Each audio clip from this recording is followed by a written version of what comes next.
વિવાદ વકરી રહ્યો છે તો બીજી તરફ પરસોત્તમ રૂપાલા આજે સુરતમાં જે પ્રમાણે જાણકારી મોટા વરાછામાં પાટીદાર સમાજનો સ્નેહ મિલન કાર્યક્રમ યોજાવા જઈ રહ્યો છે। રાજકોટ જિલ્લાના અલગ અલગ તાલુકાના લોકો રૂપાલાનું સન્માન કરશે।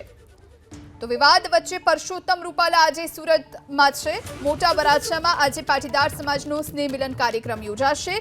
રાજકોટ જિલ્લાના અલગ અલગ તાલુકાના લોકો રૂપાલાનું સન્માન કરશે। તો આજે આ સ્નેહ મિલન કાર્યક્રમનું આયોજન કરવામાં આવી રહ્યું છે ત્યારે રાજકોટ જિલ્લાના અલગ અલગ તાલુકાના લોકો પણ પહોંચવાના છે અને રૂપાલાનું સન્માન કરવાના છે। એક તરફ ક્ષત્રિય સમાજના નિવેદનને લઈ અને રૂપાલાનો ઠેર ઠેર વિરોધ થયો અને બીજી તરફ હવે રૂપાલા પ્રચારમાં લાગી ચૂક્યા છે। આ વિશે વધુ જાણકારી માટે સંવાદદાતા ધનરાજ બાગલે ફોન લાઈન પર જોડાયા છે। ધનરાજ, કેવી રીતનો કાર્યક્રમ રહેવાનો છે આજે?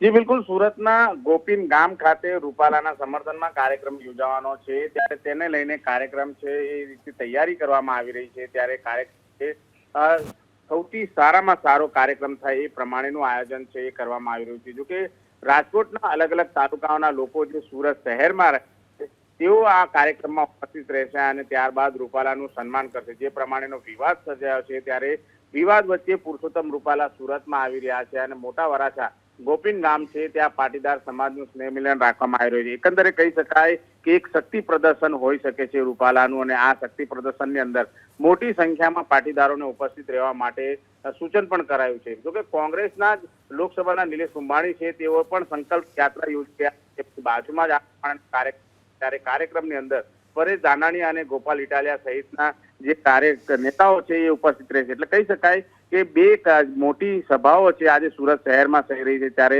રૂપાલાની સૌથી મોટી સભા થાય તેવી શક્યતાઓ હાલ જોવાઈ રહી છે। જી આભાર ધનરાજ જાણકારી આપવા માટે।